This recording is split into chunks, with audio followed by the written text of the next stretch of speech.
একবার একটি ছেলে তার বাবাকে জিজ্ঞেস করল, বাবা, আমার জীবনের মূল্য কোথায়? তখন তার বাবা বলল, যদি তুমি সত্যি তোমার জীবনের মূল্য বুঝতে চাও, তাহলে তোমাকে আমি একটি পাথর দিচ্ছি। এই পাথর নিয়ে তুমি বাজারে চলে যাও এবং কেউ যদি এটার দাম জিজ্ঞেস করে কিছু বলবে না, শুধু তোমার দুটো আঙুল দাঁড় করিয়ে দেবে। ওই ছেলে বাজারে গেল এবং কিছু সময় বসে থাকলো এবং কিছু সময় পরেই একটা বৃদ্ধ মহিলা তার পাশে আসলো। ওই পাথরের দাম জিজ্ঞেস করা শুরু করলো। ওই ছেলে একদম চুপ ছিল, সে কিছুই বলল না, শুধু তার দুটো আঙুল দাঁড় করিয়ে দিল। তখনই বৃদ্ধ মহিলা বলল, 200 টাকা? ঠিক আছে, এই পাথর আমি তোমার কাছ থেকে ক্রয় করে নেব। ওই বাচ্চা একেবারে অবাক হয়ে গেল, একটি পাথরের দাম 200 টাকা! সে দ্রুত তার বাবার কাছে গেল এবং তার বাবাকে বলল, বাবা, বাজারে আমি একটি বৃদ্ধ মহিলাকে পেয়েছিলাম, সে এই পাথরের জন্য 200 টাকা দিতে প্রস্তুত ছিল। বাবা বলল, এবার পাথরটিকে তুমি জাদুঘরে নিয়ে যাও। যদি কেউ এটার মূল্য জানতে চায় তাহলে কিছু বলবে না, শুধু তোমার দুটো আঙুল দাঁড় করিয়ে দেবে। ওই ছেলে জাদুঘরে গেল আর সেখানে একজন মানুষের নজর ওই পাথরের উপর পড়ল। তখন সে ওই পাথরের দাম জিজ্ঞেস করল। ওই ছেলে একদম চুপ ছিল এবং তার দুটো আঙুল দাঁড় করিয়ে দিল। তখন ওই মানুষটি বলল, 20,000 টাকা? ঠিক আছে, আমি তোমাকে এই পাথরের জন্য 20,000 টাকা দিতে প্রস্তুত। এই পাথর তুমি আমাকে দিয়ে দাও। ওই ছেলে আবার চমকে গেল আর তার বাবাকে বলল, বাবা, জাদুঘরে একজন লোকের সঙ্গে আমার দেখা হয়েছিল, সে এই পাথরের জন্য 20,000 টাকা দিতে প্রস্তুত ছিল। তখন তার বাবা বলল, আমি তোমাকে শেষ জায়গায় পাঠাতে যাচ্ছি। এখন তোমাকে যেতে হবে মূল্যবান পাথরের দোকানে, আর সেখানেও যদি এটার দাম জানতে চায় কিছু বলবে না, শুধু তোমার দুটো আঙুল দাঁড় করিয়ে দেবে। ওই ছেলে ছুটে মূল্যবান পাথরের দোকানে গেল এবং সে দেখল একটা বুড়ো মানুষ কাউন্টারের পেছনে দাঁড়িয়েছিল। যখনই ওই বুড়ো মানুষের নজর পাথরের উপর পড়ল, সে একেবারে চমকে গেল।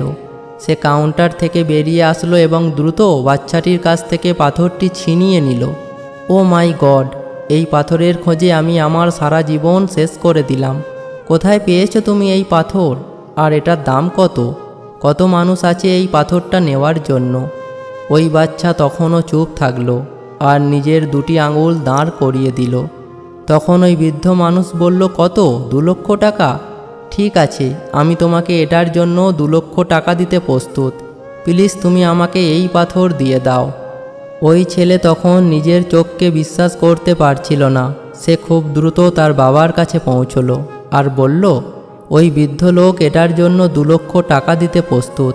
তখন তার বাবা বলল, তুমি কি তোমার জীবনের মূল্য বুঝতে পেরেছ? তোমার জীবনের মূল্য এই কথার উপর ভিত্তি করে তুমি নিজেকে কোথায় রাখছো। এটাই তোমাকে ঠিক করতে হবে, তুমি 200 টাকার পাথর হবে না 2 লক্ষ টাকার পাথর হবে। জীবনে এমন কিছু লোক থাকবে যারা তোমাকে ভালোবাসবে, তাদের জন্য তুমি সব কিছু।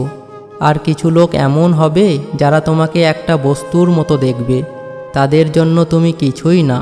এটা তোমার নিজের উপর নির্ভর করবে তোমার জীবনের মূল্য কি হবে। যে আপনাকে সত্যিকারের ভালোবাসবে না, তার মাঝে এই 6টি লক্ষণ দেখতে পাবেন। 1. লুকানো। সে আপনার কাছ থেকে যে কোনো বিষয় ভালো মন্দ সব কিছু লুকাবে। সে কখনোই আপনার সাথে সব কিছু শেয়ার করবে না। সে আপনার থেকে দূরে থাকার চেষ্টা করবে। 2. অজুহাত। সে আপনাকে ব্যস্ততার অজুহাত দেখাবে, কিন্তু মানুষটা সারা দিন ফ্রি থাকবে, কিন্তু সে আপনার কোনো খোঁজ খবর নেবে না। সে আপনার কোনো কেয়ার বা যত্ন করবে না। তার সব কিছুতেই না আর না থাকবে, তার সব কিছুতেই অজুহাত ভরা থাকবে। আপনার প্রতি তার মায়া জিনিসটা খুব কম কাজ করবে। 3. ব্যবহার।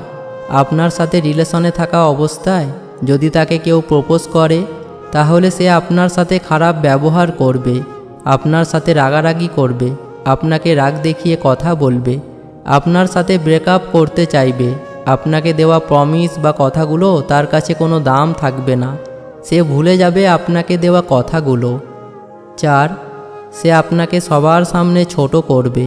আপনার যদি কোনো বিষয় তার পছন্দ না হয়, তাহলে সে আপনাকে একান্তভাবে না বুঝিয়ে অনেক বেশি চিৎকার চেঁচামেচি করবে, আপনার সাথে খুব খারাপ ব্যবহার করবে। সে সব সময় আপনাকে অবহেলা করবে, কারণ সে তো আপনাকে সত্যিকারের ভালোবাসে না। 5. যে আপনাকে ভালোবাসে না সে সব সময়ের জন্য আপনার ক্ষতি চাইবে এবং আপনাকে ডিমোটিভেট করবে। সম্মান ভরসা সবসময় অনিশ্চিত থাকবে। 6. সে আপনার খারাপ সময়ে আপনার পাশে থাকবে না, বরং দূরে থেকেই অনেক বেশি মজা নেবে। আপনার যদি কোনো ক্ষতি হয় তাহলে সে কখনোই কষ্ট পাবে না। আপনার জন্য তার মন কাঁদবে না। সে কখনোই আপনার কথা ভাববে না। সে ভাববে তার নিজের কথা, তার নিজের স্বার্থের কথা। সত্যিকারের ভালোবাসার মধ্যে হাসাহাসির থেকে রাগারাগিটা বেশি হয়। একটা ছেলে যখন একটা মেয়েকে মন প্রাণ উজাড় করে ভালোবাসবে, তখন সেই মেয়েটা ছেলেটার ভালোবাসা বুঝবে না।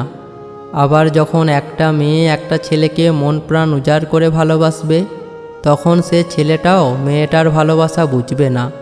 আর যখন দুজন দুজনকেই মন প্রাণ উজাড় করে ভালোবাসবে, তখন উপরওয়ালা সে ভালোবাসাটা মেনে নেবে না।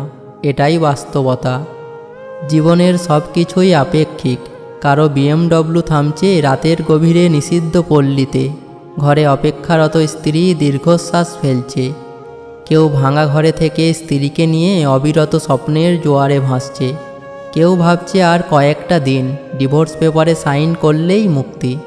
কেউ কেউ আবার একটা সম্পর্ক টিকিয়ে রাখার জন্য অবিরাম যুদ্ধ করে চলেছে। কেউ সদ্যজাত সন্তানকে ডাস্টবিনে ফেলে দিয়ে দায় মুক্ত হতে চলেছে। আবার কেউ একটা সন্তানের জন্য সারাটা জীবন হাহাকার করছে। কেউ বছরে কতজন ভালোবাসার মানুষ বদলে ফেলেছে। কেউ আবার তার ভালোবাসার মানুষের জন্য বছরের পর বছর অপেক্ষা করে চলেছে। কেউ দামি শাড়ি হাতে পেয়ে তবুও খুশি নয়। আবার কেউ তাঁতের নতুন শাড়ির গন্ধ বারবার শুঁকছে। কেউ প্রিয়জনের কাছ থেকে সোনা বা হীরের চুড়ি পেয়েও খুশি নয়। আবার কেউ প্রিয়জনের কাছ থেকে পাওয়া কাঁচের চুড়িতেই স্বর্গের সুখ খুঁজে পাচ্ছে। কেউ বিলাসবহুল গাড়িতে বসে চিন্তিত সন্তানগুলো মানুষ হলো না, এত সম্পত্তি রাখতে পারবে তো। কেউ পায়ে হেঁটে পথ চলছে আর মনে মনে ভাবছে, সন্তান তো মানুষ করতে পেরেছি। ঈশ্বর চাইলে ওরা নিজেরাই নিজেদের জীবন গড়ে নেবে। নানান রঙের মানুষ বিভোর নানা স্বপ্নে, জীবন এঁকে বেড়ায় সাদা কালো আলাপনে। আসলে এটাই বাস্তবতা। সুখ এবং শান্তি সর্বদাই আপেক্ষিক। কারোর সব থেকেও সুখ জিনিসটাই নাই, আবার কারোর বাকি সব ঘাটতি থাকলেও সুখটা আছে। মানুষের জীবনের প্রথম ভালোবাসাটা সত্যিকারের হয়, কিন্তু সেটা সবসময় ভুল মানুষের সাথেই হয়। এই পৃথিবীতে সেই সব থেকে বেশি ধোঁকা খায় যে নিঃসন্দেহে কাউকে অন্ধের মতো করে বিশ্বাস করে যায়, ভালোবেসে যায়। অপমান জিনিসটা পলিথিনের মতো, মাটির নিচে চাপা পড়ে যায় ঠিকই, কিন্তু পচে না। সংসারের বোঝা টানা মানুষটা একদিন নিজেই সংসারের বোঝা হয়ে যায়। পৃথিবীর নিয়মটা বুঝি এমনই, খুব নির্মম, খুব কষ্টের। কাউকে কাঁদানোর আগে একটা কথা মাথায় রাখবেন, চোখের জল কিন্তু অভিশাপ দেয়। বেশি শুনলে যেমন মাথা ব্যথা করে, তেমনই বেশি বললেও মাথা ব্যথা করে। তাই দুটোর মধ্যেই ব্যালেন্স রেখে চলবেন। পেট ভর্তি থাকলে উপদেশ দিতে বেশ ভালো লাগে, আর পেট শূন্য থাকলে উপদেশ নিতে বড় জ্বালা লাগে। রোগের ভয়ে মানুষ খাওয়া ছেড়ে দেয়, কিন্তু পাপের ভয়ে মানুষ ঘৃণা ও অপরাধমূলক কাজ করতে ছাড়ে না। টাকা বলে আমাকে পেয়ে সব ভুলে যাও, সময় বলে আমাকে অনুসরণ করো, বাকি সব বাদ দাও। ভবিষ্যৎ বলে আমাকে নিয়ে বেশি বেশি ভাবো, বাকি সব ছাড়ো।